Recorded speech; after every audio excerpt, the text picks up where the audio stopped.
Hasan Basriyning huzurlariga bir shogirdlari keldi. Hazrat, falonchi odam sizni juda ko'p g'iybat qildi, sha'ningizga yaxshi gap gapirmadi deganda, uyga kirib bir laganda xurmo olib chiqdilarda, o'sha odamga mendan shu hadyani olib borib bering degan ekanlar.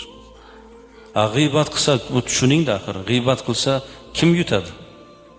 G'iybat qilgan odam yutadimi yo siz yutasizmi? Siz yutasiz.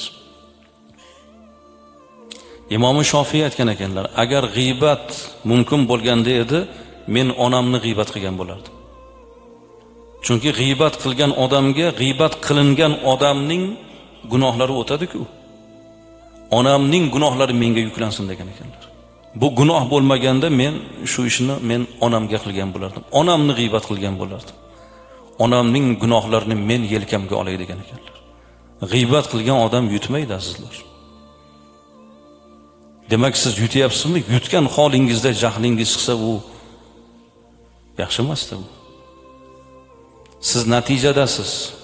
Siz yuqoriroq odamsizki, sizni g'iybat qilishyapti. Bilib qo'ying, g'iybat qilayotgan odam sizdan pastdagi odamlar.